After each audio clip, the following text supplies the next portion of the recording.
The speech lasted only a few minutes. The consequences lasted for years.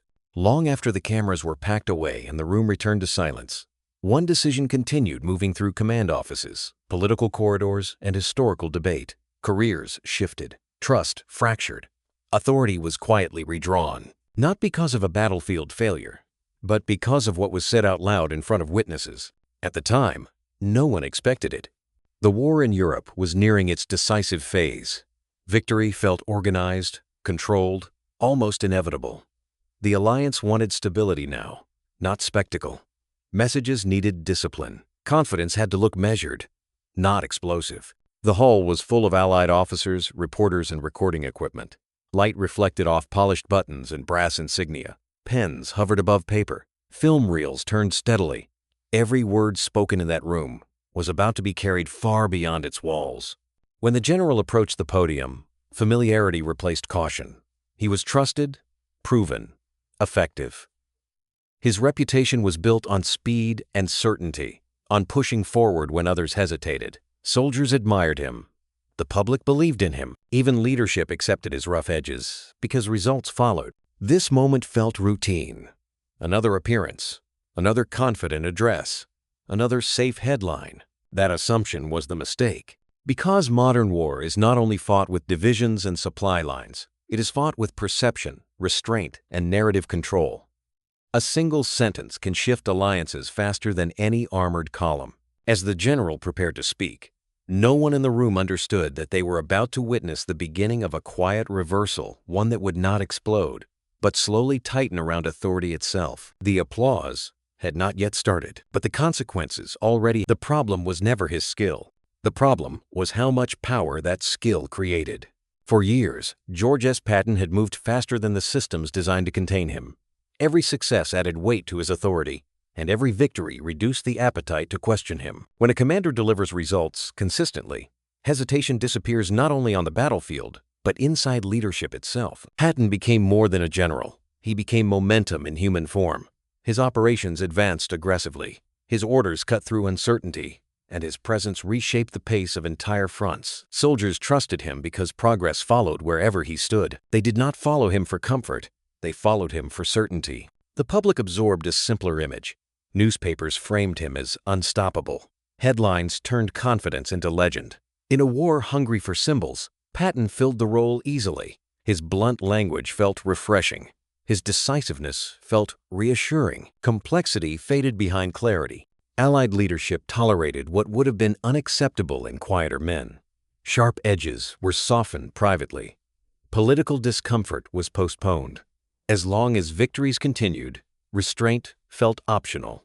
That tolerance quietly trained Patton's instincts. Each success reinforced the same belief: his record would protect him. If boldness delivered results, then boldness deserved freedom. He trusted momentum more than moderation, and experience more than caution.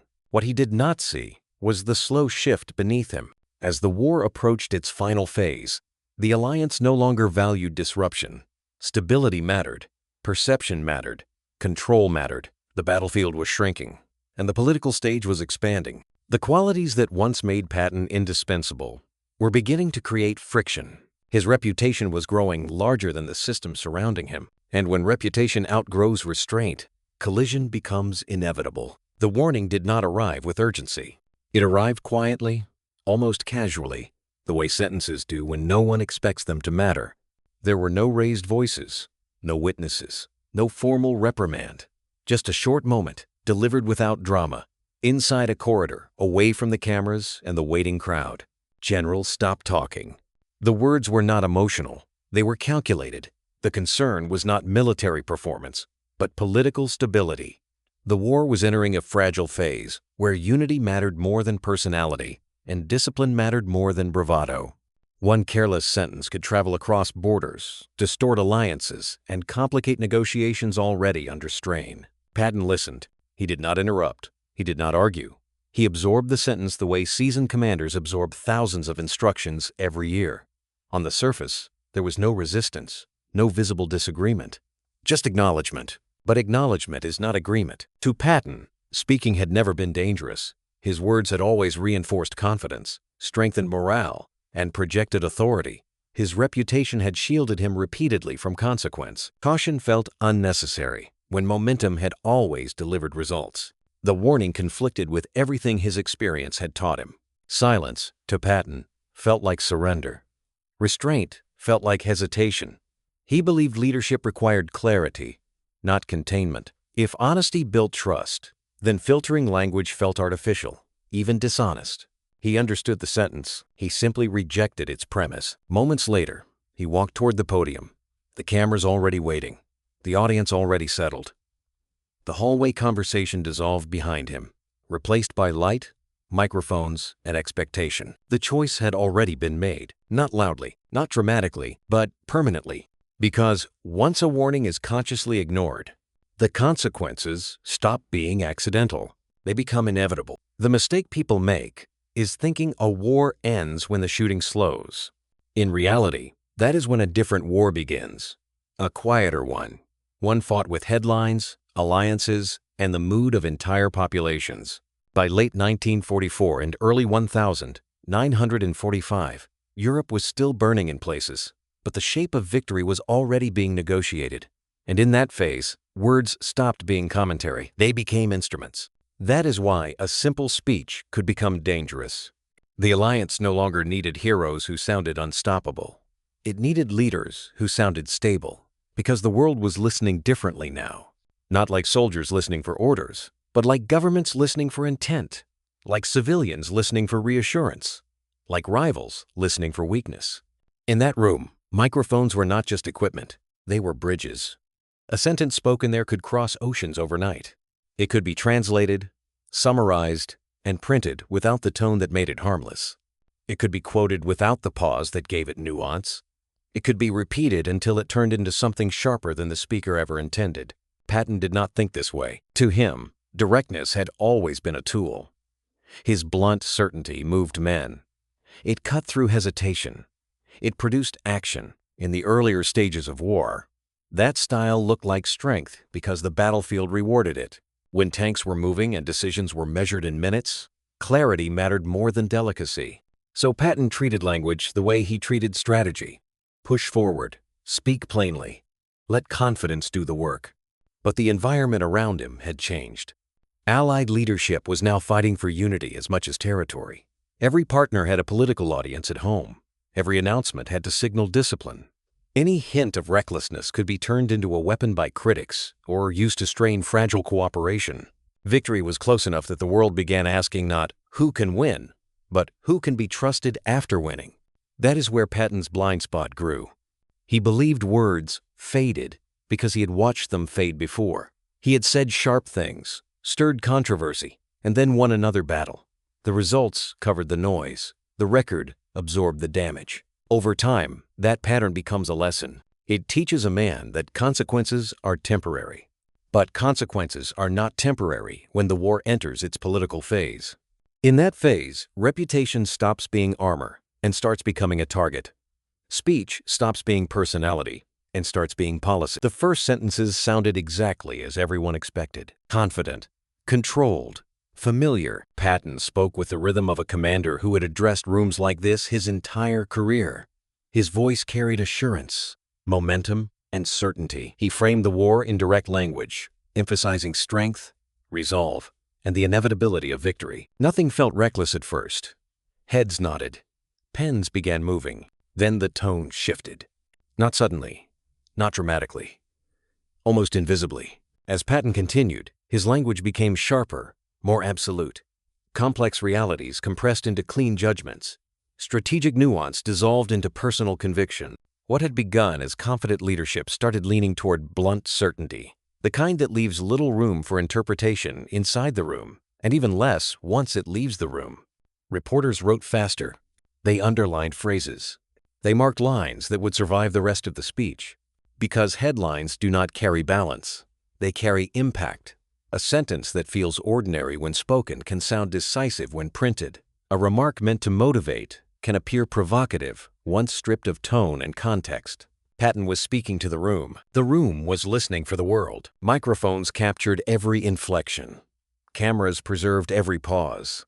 Nothing softened the edges once the words escaped into record. What remained was not intention, but interpretation. Inside the hall, the shift was subtle. A few glances exchanged between officers. A tightening of posture among the press. The kind of quiet adjustment people make when something feels slightly off but not yet alarming. The applause did not stop. The attention did not break. But something had crossed an invisible boundary. Patton did not sense it. His momentum carried him forward. He trusted the strength of clarity and the authority of his record.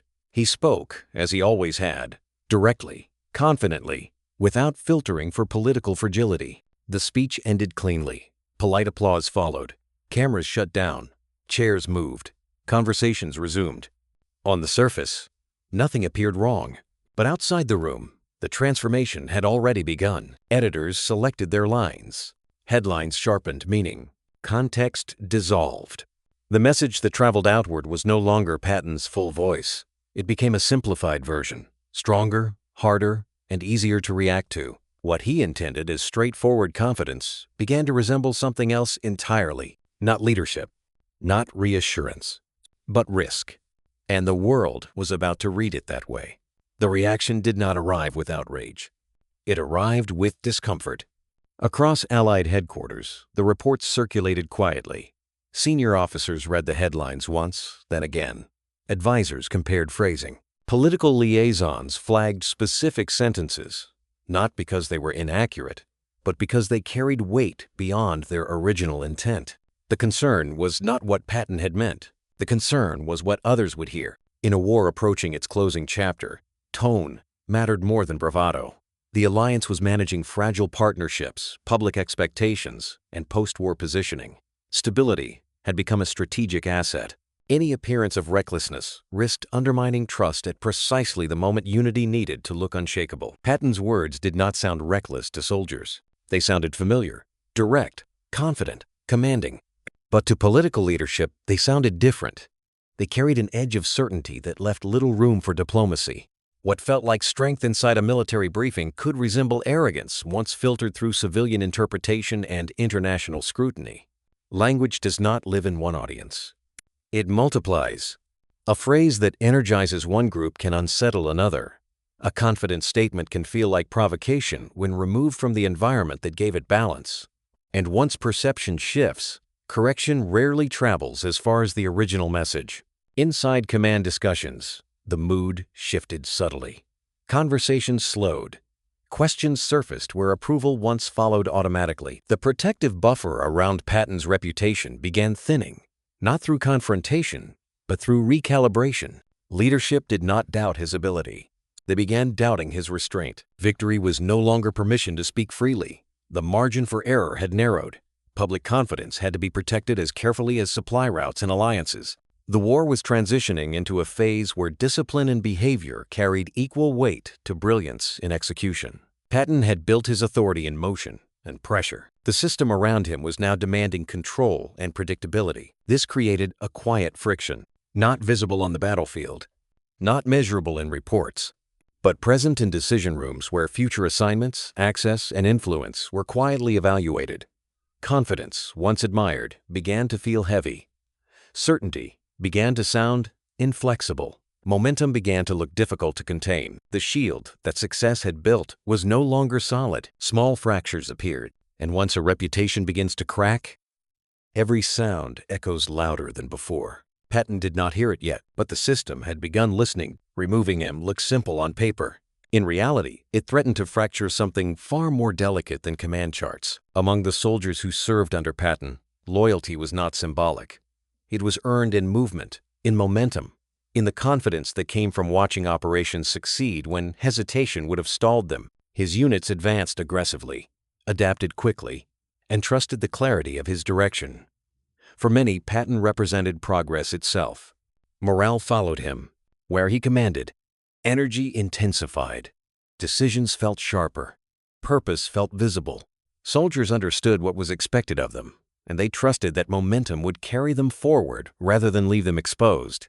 In war, that clarity becomes a form of security. This loyalty created a problem leadership could not ignore. Removing a commander so deeply embedded in operational confidence risked disruption across entire formations. Not only tactical disruption, but psychological disruption. The battlefield rewards belief as much as logistics, and belief does not transfer instantly when a familiar presence disappears. Yet keeping him carried a different risk. The press reaction continued circulating. Political discomfort grew. Allies quietly expressed concern over tone and image. The alliance was managing not only armies, but perceptions across continents. A single figure projecting unpredictability could complicate coordination at the highest levels. Command found itself balancing two incompatible pressures. The battlefield needed Patton's energy. The political environment needed restraint. Neither side offered a clean solution. Discussions moved carefully through layers of authority. Operational leaders emphasized performance, speed, and morale. Political advisors emphasized optics, stability, and message control. Each argument carried validity. Each solution created new exposure elsewhere. The tension was not dramatic. It was structural. Modern war does not only fight enemies. It manages institutions, narratives, alliances, and public trust simultaneously. When one leader excels in one domain while destabilizing another, the system must decide which risk carries greater long-term cost. Patton remained focused on operations. He sensed distance, but not the depth of debate forming above him. Orders still came. Briefings continued. Movement remained steady. On the surface, nothing signaled danger. But behind closed doors, the collision between battlefield loyalty and political caution intensified. Leadership understood that removing him could unsettle troops and slow momentum. Keeping him could create reputational damage that extended beyond military effectiveness. Both outcomes carried consequence. Neither offered certainty. This was no longer a question of Patton's capability. It was a question of what kind of army the alliance wanted to represent in the final phase of the war. Force alone could win territory, but discipline would define legitimacy, and legitimacy would shape everything that followed victory. The decision had not yet been made, but the battlefield and the press were now pulling the command structure in opposite directions. Something would have to give. The second battlefield had no trenches. It had conference tables. While divisions continued advancing across Europe, another campaign unfolded quietly inside headquarters, ministries, and communication rooms. This conflict did not involve artillery or armor. It involved language, authority, and control. Meetings replaced maneuvers. Memoranda replaced orders. Influence moved through signatures rather than formations. Decisions slowed. Every discussion carried layers of implication. How a general sounded mattered as much as how a division moved. A successful operation could be overshadowed by a poorly interpreted statement. The war was now being fought simultaneously in terrain and perception. For leadership, this created a new responsibility. They were no longer managing only outcomes. They were managing identity. The alliance needed to appear disciplined, unified, and reliable to populations exhausted by years of violence and uncertainty. Stability had become a strategic objective. Patton stood directly in the center of this shift. On the battlefield, he remained effective. His methods continued delivering speed and clarity. His command presence still energized formations. Operationally, little had changed. Institutionally, everything had. Documents circulated, evaluating tone, public exposure, and potential political impact. Advisors measured risk not in casualties, but in headlines and diplomatic reaction. Questions surfaced about whether strong personalities still served the alliance's long-term interests. The debate was not personal, it was philosophical. Was modern victory defined by dominance or by control? Could aggressive leadership coexist with political restraint? Could charisma remain an asset when narrative discipline had become doctrine? Patton represented an earlier phase of the war, one where audacity accelerated progress and boldness intimidated resistance. The alliance was now transitioning into a phase where predictability stabilized partnerships and caution preserved legitimacy. This created a quiet standoff. Operational leaders defended momentum. Political leadership defended restraint. Both believed they were protecting the war effort. Neither fully trusted the other's priorities. The result was a slow tightening around decision-making authority. Assignments required additional approvals. Visibility became selective. Access narrowed. Influence shifted toward committees and structured oversight rather than individual command presence. Patton sensed the atmosphere changing, even if he could not yet name it. Communications felt colder. Responses took longer. Conversations shortened. The absence of direct feedback created a vacuum filled by uncertainty. A war fought on two fronts always strains coherence. One front rewards speed and decisiveness. The other rewards caution and coordination. When a single leader excels overwhelmingly on one front while destabilizing the other, the system begins to rebalance itself. Quietly, methodically, without announcement. Patton had not lost his authority yet, but authority was being redefined around him. The battlefield still moved forward. The institutional battlefield was preparing its next move. And those moves would not be made with noise or spectacle. They would be made with silence. The change did not announce itself. It revealed itself through absence. Praise slowed. Responses shortened. Conversations that once carried warmth became procedural. Where momentum had once flowed easily, small delays began appearing without explanation. Nothing dramatic happened. Nothing visible failed. Yet something essential shifted beneath the surface. Patton felt it before he understood it. Orders arrived later than expected. Briefings felt narrower in scope. Decisions that once moved quickly now passed through additional layers of review. The machinery of command still functioned, but its rhythm had changed. The system was no longer accelerating around him. Silence replaced feedback. For a commander accustomed to constant motion and immediate response, that silence created friction. In war, clarity sustains confidence. When clarity fades, uncertainty expands. Patton sensed distance growing between himself and the leadership above him. Not through confrontation, but through gradual detachment. The source was not tactical failure. His units continued performing effectively. Operational discipline remained intact. Progress on the ground still followed his methods. No battlefield evidence justified reduced trust. The separation was political. His words had created a space where caution now lived. Leadership measured exposure differently. Visibility became selective. Authority was no longer automatically extended. Momentum was quietly moderated. Patton began recognizing the path. Success had once protected him. Now it did the opposite. Where reputation had softened discomfort, it now heightened sensitivity. Every sentence carried more weight. Every decision drew closer scrutiny. The environment no longer rewarded instinctive confidence. It rewarded measured restraint. The shift arrived gradually. At first, it felt like chance, then like miscommunication. Finally, it felt structural, like a system quietly rearranging itself without explanation. That change had a cost. Influence weakened, independence narrowed. Trust demanded proof, not assumption. Patton had built authority on speed and certainty. Now the institution valued predictability and caution. The gap between those values created friction that achievement alone could not solve. Momentum began to slip not out in the world, but inside the organization. Decision-making drifted away. Information arrived, filtered. Access became conditional. The center of attention moved elsewhere. For the first time, Patton faced a new kind of vulnerability, not to a rival, but to perception. The realization unsettled him more than any professional setback. Problems could be examined. Processes could be repaired, but reputation, once shaken, follows different rules. The consequences of the ignored warning were no longer theoretical.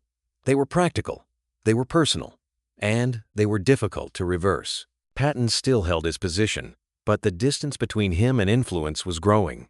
And once distance enters authority, regaining closeness becomes difficult. The decision did not arrive with ceremony. There was no public announcement, no dramatic confrontation, no explanation offered to the cameras that had once followed him so closely. The shift happened inside offices, where doors remained closed and voices stayed measured. Patton was being sidelined, not because of failure in the field, not because of lost ground or weakened performance, because of judgment. The message carried clarity without comfort. Leadership no longer viewed brilliance as sufficient protection. The alliance had entered a phase where restraint outweighed speed, and predictability outweighed individual dominance. The margin for reputational risk had narrowed beyond what Patton represented.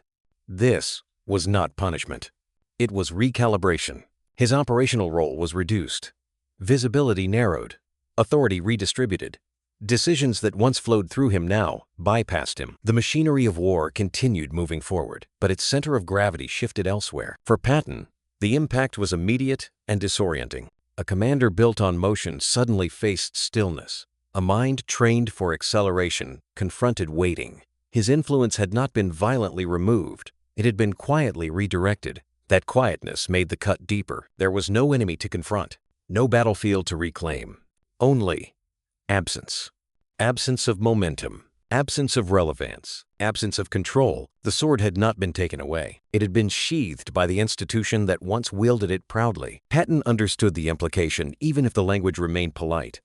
He was still respected, still valued, still acknowledged for past performance. But the system no longer trusted him to represent its future posture. The war continued without him at the center. Maps updated, orders moved, operations advanced, and he watched the machine operate at a distance he had never experienced before. For a man whose identity was intertwined with command presence, this separation struck at something deeper than rank. It challenged his sense of purpose, relevance, and authority. His greatest asset, momentum, now had nowhere to move. The irony was unmistakable. He had spent years pushing limits in pursuit of speed and dominance. Now the system was pushing him into restraint and silence. The same confidence that once amplified his effectiveness had become the justification for containing him. This was the deepest cut Patton had ever received, not because it wounded pride alone, but because it removed agency. In war, agency defines identity. The ability to influence outcomes, shape motion, and impose direction separates leadership from observation. Patton had crossed into observation. And observation is a difficult place for a man built for command. The sword had not failed him. The system had simply decided it no longer wanted the sword swinging freely. What remained uncertain was whether this containment would last, or whether necessity would eventually reopen the space he once dominated. Waiting was not a skill Patton had ever practiced.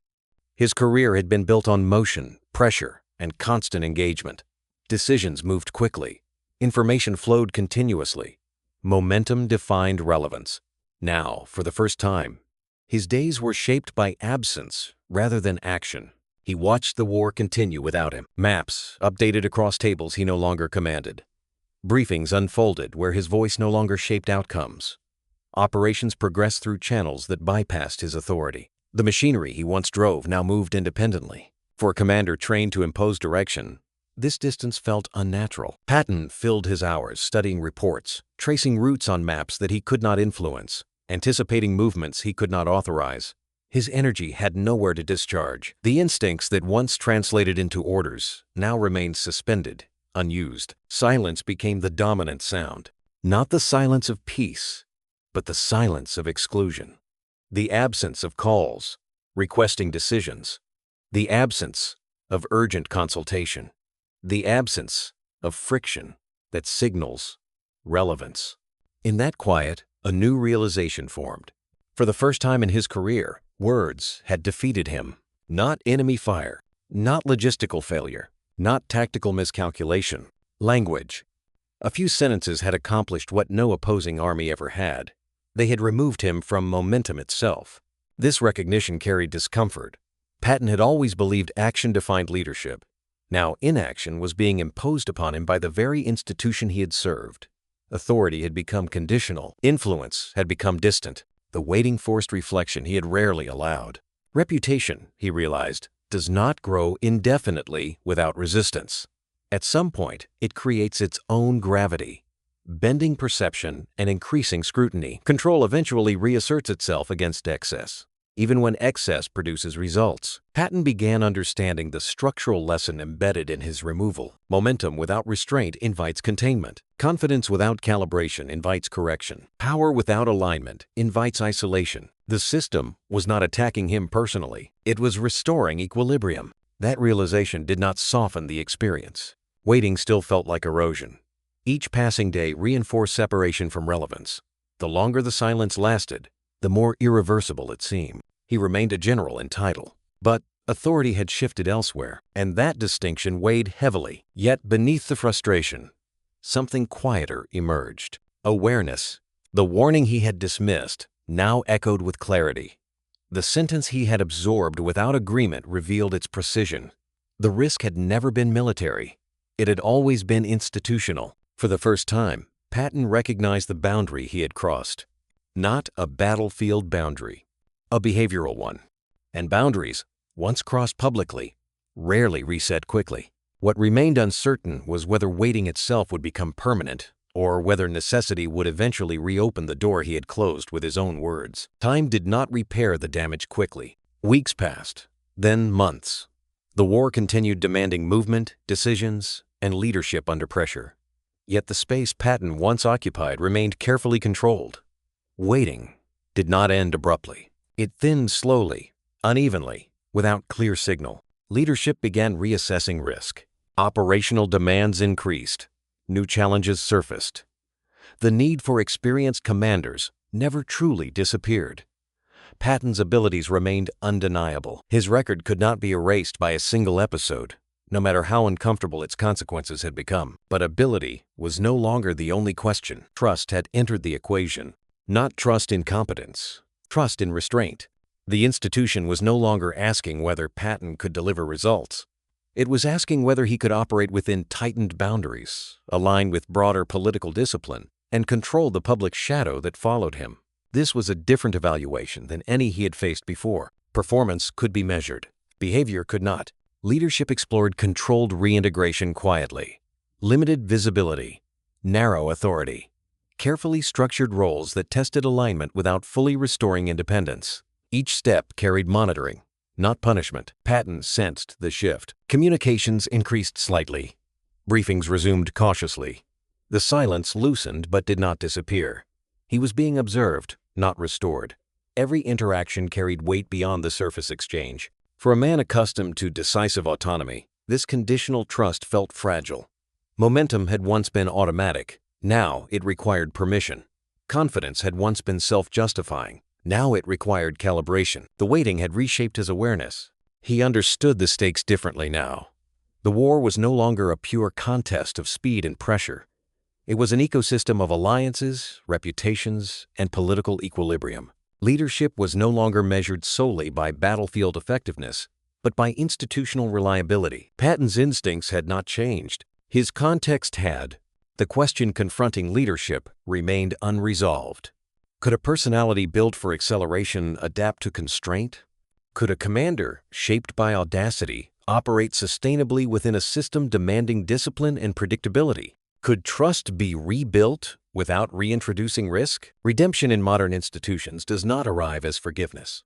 It arrives at probation. Each action becomes a test. Each word becomes a signal. Each silence becomes a message. Patton was no longer proving his brilliance. He was proving his control. And that distinction would define whether his authority could ever fully return, or whether his legacy would remain permanently divided between achievement and caution. The war was still moving. The verdict on Patton, history rarely delivers clean verdicts. Instead, it leaves layered consequences that unfold across years rather than moments. Patton's career did not collapse. It did not disappear. But it did change permanently, shaped not only by battles fought, but by a sentence ignored and words released into a system no longer tolerant of uncontrolled influence. He would never again operate as a commander without scrutiny. Every appearance carried calculation. Every statement passed through filters of interpretation. The freedom that once accompanied his authority had narrowed into conditional visibility. His brilliance remained respected, but his autonomy remained constrained. For soldiers who had served under him, the memory looked different. They remembered momentum, clarity, and the confidence that came from decisive leadership.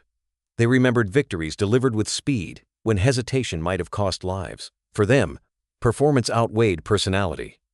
Results defined legitimacy. Institutions remember differently. Institutions remember exposure, risk, and precedent.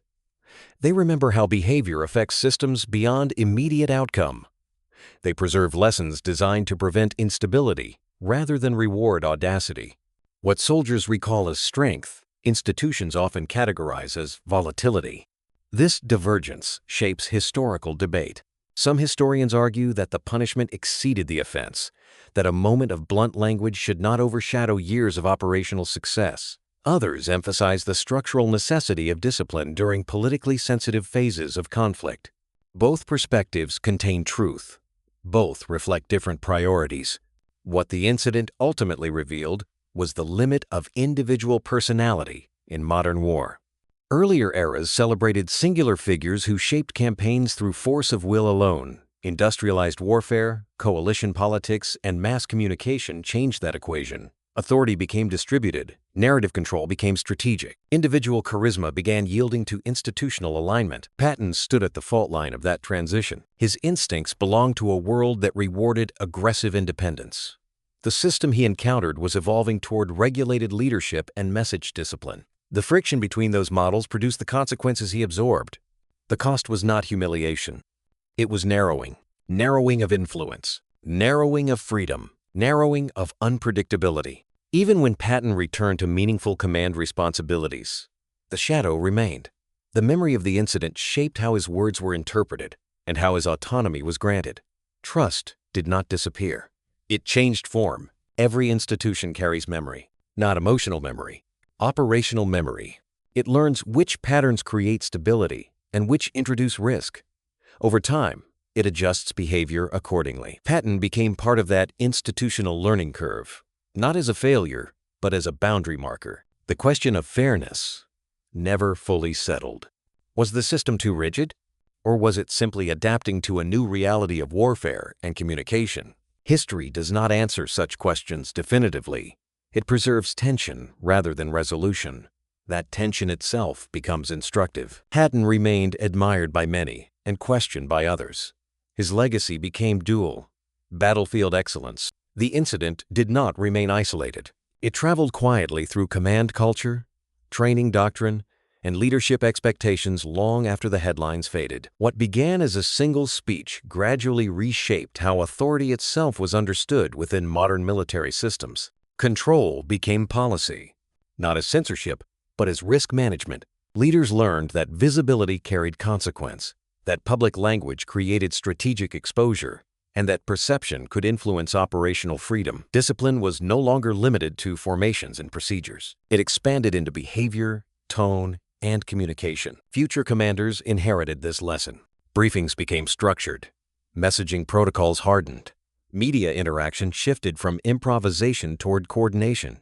Individual voice increasingly aligned with institutional voice. Charisma, once celebrated as leadership energy, became something to be regulated rather than unleashed. The battlefield was no longer the only arena where victories were won or lost. Narrative became terrain. Reputation became logistics. Trust became infrastructure. Modern war demanded synchronization not only of forces, but of meaning. The alliance recognized that uncontrolled messaging could fracture unity faster than any enemy maneuver. In coalition warfare, perception shapes legitimacy. Legitimacy sustains cooperation. Cooperation sustains operational freedom. Patton's episode clarified that chain, not through theory, through consequence. The lesson extended beyond one individual. Institutions began privileging predictability over brilliance, alignment over individuality, and stability over spectacle.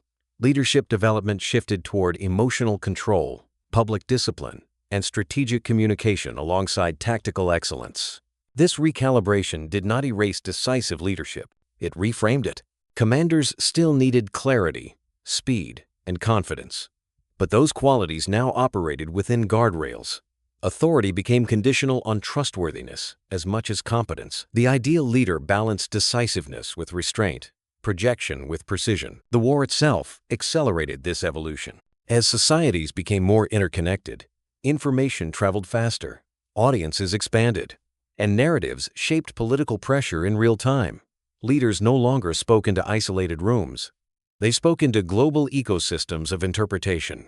Silence became strategic. Pauses became calculated. Language became infrastructure. Discipline transformed into a weapon, not one that destroyed targets, but one that protected legitimacy, preserved alliances, and stabilized authority. This shift reduced the space available for singular personalities to dominate institutions.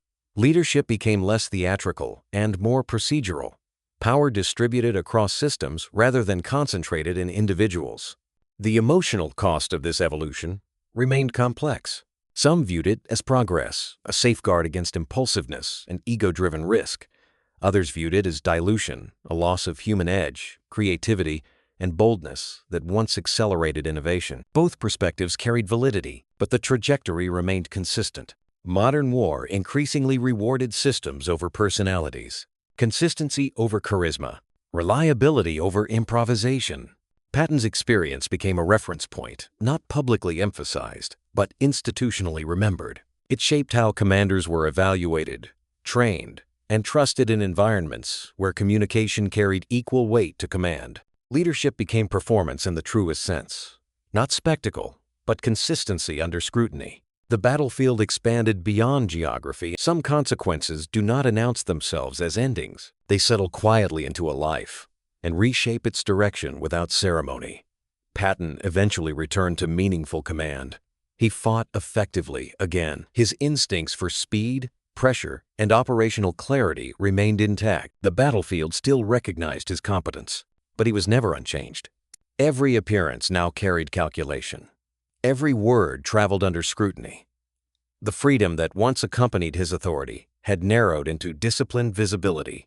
The system no longer allowed his voice to move independently of institutional alignment. The warning had become permanent. Generals stopped talking, not as an order spoken once in a hallway, but as a principle embedded into how his leadership was now managed. Patton adapted outwardly. He complied with protocols.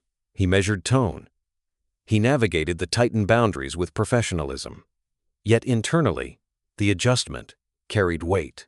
The spontaneity that once fueled his confidence had been replaced by awareness of consequence. He still fought wars brilliantly, but he no longer fought language freely. This duality defined the remainder of his command presence. Excellence remained. Autonomy diminished.